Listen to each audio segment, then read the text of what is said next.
একটা জীবনে পা রাখতে যাচ্ছ, সেখানে তোমার সাথে অনেক সহকর্মী কাজ করবে। অনেক সময় অনেক সহকর্মী তোমার কাছে তাদের নিজেদের সুখ দুঃখ বর্ণনা করবে। তুমি কখনোই সেই কথাগুলি অন্য কোনো সহকর্মীর কাছে শেয়ার করবে না, সব কিছু নিজের কাছেই রাখবে। মনে করবে এটা তোমার কাছে তার রাখা একটা আমানত, এবং সবাইকে শ্রদ্ধা করবে। পারলে প্রয়োজনে সবাইকে সাহায্য করবে, কিন্তু কখনো কাউকে অসম্মান করো না। বন্ধুরা, আমি কিছুদিন আগে একটা ভিডিওতে বিল ক্লিনটনের মায়ের দেওয়া কিছু উক্তি করেছিলাম, আর আজ যে উক্তিগুলি করলাম এই উক্তিগুলি হলো আমার মায়ের, যেটা আমার বড় বোন যখন কর্মজীবনে পা রাখে সেই প্রথম দিন জয়েন যেদিন করবে, তো সেদিন যাওয়ার সময় আমার মা আমার বোনকে এই কথাগুলি বলেছিলেন। আসসালামু আলাইকুম, সাথে আছি আমি রুমেজ বিল্লা। বন্ধুরা, আসলে পৃথিবীর কোনো মাই চায় না যে তার সন্তানরা কোনো খারাপ পথে যাক, এবং সব সন্তানের কাছেই তার মাই হচ্ছে শ্রেষ্ঠ। তো যাই হোক বন্ধুরা, এই কথাগুলি বলার পিছনে একটা কারণ আছে, তো কারণটা আমি আপনাদের একটু পরেই বলছি। তো দেখলেন আমি সকালবেলা আমার বাসি ভাত ছিল, সেটা আমি ফ্রাই করে নিয়েছি।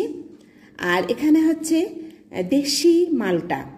তো আমাদের দেশে কিন্তু এখন ভালোই মালটা এখানে চাষ করা হয় এবং ভালোই হয় খেতে। এগুলো অনেক মিষ্টি, যদিও উপরের ছোলাটা কিন্তু সবুজ কিন্তু ভিতরটা পাকা, এবং অসম্ভব ঘ্রাণ, দামে অনেক সস্তা। তা আসলে কি আল্লাহ সব ব্যবস্থা করে দেন, যেহেতু আমরা গরিব কান্ট্রি, অতএব গরিবদেরও তো মালটা হেলতে ইচ্ছা করে। তো সেখানে কিন্তু মাত্র 60 টাকা করে কেজি, গরিবরা কিন্তু অনায়াসে কিনে খেতে পারে। আর শুধু যে গরিবরা খাবে তা কেন, দেশি ফল আমরাও খাবো। তো বন্ধুরা, এখন চলে এলাম ছাদে, এবং এখন আমি আপনাদের যে জিনিসটা দেখাবো, এই যে একটা আমার ওয়াকিং মেশিন।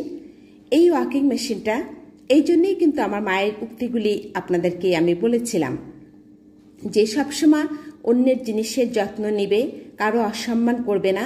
সবসময় মনে রাখবে অন্যের কোনো কিছু তোমার কাছে, সেটা পণ্য হোক বা কথা হোক, সেটা তোমার কাছে আমানত। তো এই যে ওয়াকিং মেশিনটা, এই ওয়াকিং মেশিনটা আমার কেনা 2003 সালে, এবং এটা আমি ব্যবহার করেছি 2011 সাল পর্যন্ত। তো এরপরে হচ্ছে আমার মেশিনটা একেবারে ঝকঝকে তকতকে ছিল, আমি এত বছর ব্যবহার করেও ঝকঝকে তকতকে। এরপরে দীপের পাপার এক বন্ধু হার্ট অ্যাটাক করলো। তো সে তখন বলল যে তোদের বাড়িতে একটা ওয়াকিং মেশিন আছে, তা আমাকে 1 মাসের জন্য দে, আমি একটা কিনে আবার তোদের ফেরত দেব। এটা যদিও ইলেকট্রনিক্স না, এটা পায়ে প্রেসার দিয়ে এটা চালাতে হয়, কারণ আমার ইলেকট্রনিক্স মেশিন কেনার সামর্থ্য আমার নেই, বা তখনও ছিল না। এটা আমি তখন কিনেছিলাম 12,000 টাকা দিয়ে। এরপরে ওই ভদ্রলোক নেবার পরে 1 মাস হয়ে গেছে আর দেয় না, আমরাও লজ্জায় চাই না। এরকম করতে করতে 1 বছর হয়ে গেছে। 1 বছর পরে আমি দীপের পাপাকে তখন আমি বলা শুরু করলাম যে মেশিনটা আনো, আমি এই 1 বছর ঘরে একটু হাঁটতে পারি না, কারণ দীপ তখন কোলে একদম ছোট, ওকে নিয়ে তো ওরকম রেখেও যাওয়া যায় না কারো কাছে, আমার ঘরে কোনো লোক থাকতো না। তা যাই হোক, এরপরে যখন অনেক কষ্টে সে বাড়ি থেকে ফেরত আনা হলো, তো দেখা গেল যে আমার মেশিনটা দেখে মনে হলো যেটা 50 বছরের পুরানো। আর বন্ধুরা, এখানে হচ্ছে আমার কিছু, আমার ছাদে একটা ছোট একটা রুম করা আছে, তো সেইখানে আমার কিছু পুরানো জিনিসপত্র আছে, তো সেগুলো আপনাদের সাথে একটু শেয়ার করলাম। আর এই যে কাঁথাগুলি দেখছেন, এই কাঁথাগুলি আমার মায়ের হাতে করা। আমার মা একজন স্কুল টিচার ছিলেন, এবং তার পাশাপাশি তো সংসার তো প্রত্যেকটা মানে মেয়ে হয়ে যে জন্মাবে তার ঘরেই সংসার থাকবে, যেটা আমার মায়ের কাঁধেও ছিল। তো এবং এর পাশাপাশি আমার মায়ের অনেক গুণ ছিল, যেটা অনেকের মায়েরই আছে। আসলে প্রত্যেক মার ভিতরই গুণ আছে। তো এই যে কাঁথাগুলি দেখছেন, সব আমার মায়ের হাতে সেলাই করা। তো আমার মা আমাকে যে কটা কাঁথা দিয়েছিলেন তার ভিতরে এখন আমার কাছে এই 4টা কাঁথা আছে, আর নেই। আরগুলা ব্যবহার করতে করতে সব ছিঁড়ে গেছে। মাঝে মাঝে হয়তো আপনারা দেখেন যে দীপ একটা কমলা রঙের কাঁথা গায়ে দিয়ে শুয়ে আছে, ওটাও আমার মায়ের করা। তা ওটাও এখন প্রায় অনেকটাই কিন্তু মানে নরম হয়ে আসছে, হয়তো আর 2-3 মাস পরে ওটা আর ব্যবহার করা যাবে না। তো যাই হোক, এখন এই মায়ের যে স্মৃতিগুলি আছে আমি এগুলার ঘরে ব্যবহার করতে দিব না, আমি এগুলি আমি রেখে দেব। মানে আমি যদি বৃদ্ধ বয়সে ব্যবহার করি তো করবো, নাহলে এরকমই থাকবে, পচে যায় যাক, তারপরও আমি এগুলি ব্যবহার করব না। তো যেটা বলছিলাম যে মেশিনটা আমি দিলাম আমার ঝকঝকে তকতকে, আর সেই মেশিনটা মানে বহুত কষ্টে ফেরত আনা হয়েছে, অন্তত 3 মাস তার পিছনে ঘুরতে হয়েছে। এরপরে সে দিয়েছে, এবং যে বেল্ট ছিল বেল্টটাকে মনে হচ্ছে যেন তারা ভাতের মতো একদম গিলে গিলে খেয়েছে।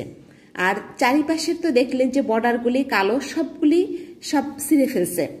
পরে কিন্তু আমার 3300 টাকা দিয়ে আবার একটা বেল্ট কেনা হয়েছে, কিন্তু সেই বেল্টটা কিন্তু আর চলে না, তাকে বরিক পাউডার দিতে হয়, এরপরে চালানো যায়। তার মানে আমাকে বরিক পাউডারের পিছনে আবার বাড়তি খরচ করতে হবে। তো যাই হোক, এরপরে কিন্তু আমার মেশিনটা একদম অকেজো হয়ে এখানে পড়ে আছে আজ এত বছর। তো দীপের পাপা স্মৃতি হিসাবে রেখে দিছে যে থাক, তো ওইভাবেই পড়ে আছে। আর যাই হোক, আমি আজকে ভাবছিলাম ছাদে আমি অন্য কিছু একটু ভিডিও করব, আমি ট্রাইপডটা সাথে করে নিয়ে এসেছিলাম, কিন্তু এত রোদ যে আমার ফোনটা মানে 1 মিনিটের ভিতরে এত গরম হয়ে যাচ্ছে যে আমি ভয় পাচ্ছি, কারণ এই ফোনটাই আমার সম্বল। ফোনটা নষ্ট হয়ে গেলে আমার ভিডিওটা বন্ধ, আমার এই যে ইউটিউবে যে আমি ভিডিও ছাড়ি এটা বন্ধ হয়ে যাবে। যার কারণে সে লোভটা ত্যাগ করে আমি কিন্তু ট্রাইপডটা রেখে জাস্ট হালকাভাবে আমি একটু কিছু মানে ভিডিও সিন নিয়ে নিয়েছি, আর যেগুলো আমি করতে চেয়েছিলাম সেগুলো আর করতে পারিনি। তো আমার অনেক পুঁইশাক হয়েছিল, তো বন্ধুরা এই পুঁইশাক কেটে নিলাম। আর এই পুঁইশাকগুলি আমি আজকে রান্না করব না, এগুলি আমি আজকে প্রসেস করে রেখে দেব, আগামীকাল রান্না করব। আর আজকে আমার রান্নার ভিতরে থাকবে মাছ রান্না করব। যেহেতু আমার ছেলে মাছ খায় না, তারপরেও এখনও স্কুল থেকে ফিরলে জিজ্ঞেস করব, যদি সে ডিম খেতে চায় ডিমটা আবার কোনভাবে রান্না করতে হবে সেটাও তার কাছে জিজ্ঞেস করে নিতে হবে। এই কারণে এখন আর ডিমটা আমি করলাম না। তা আর এই যে আমি কিছু আরো একটু শপিং করেছি, আমার ঘরে কিছু ছোট বাটির দরকার ছিল, আসলে টুকটাক জিনিস রাখতে, যে একটু তরকারি আছে বা 1 পিস মাছ আছে এরকম রাখতে গেলে না ছোট ছোট বাটির খুব প্রয়োজন হয়। তা আবার বাটিগুলো আবার এমনি রাখার জন্য এই ঝুড়িটা আমি কিনেছি। ঝুড়িটা ক্যামেরায় কতটুকুন মনে হচ্ছে বুঝতে পারছি না, কিন্তু এটা কিন্তু অনেক বড় একটা ঝুড়ি। তো এই ঝুড়িটাতেই আমি এখন আমার ঘরের যত ছোট বাটি আছে আমি রাখবো, এবং প্রয়োজনে যাতে বের করে ব্যবহার করতে পারি। আর আমি রান্না করলাম মাছ, তো দেখলেন কলমি শাক আর ঢেঁড়স, এটাই আজকে দুপুরের জন্য রান্না করেছি। তো বন্ধুরা, আপনাদেরও বলছি অন্যের জিনিস এবং আমানত নিজের কাছে কথা হিসেবেই রাখতে হয়। আজ তাহলে এই পর্যন্তই। আল্লাহ হাফেজ, আসসালামু আলাইকুম।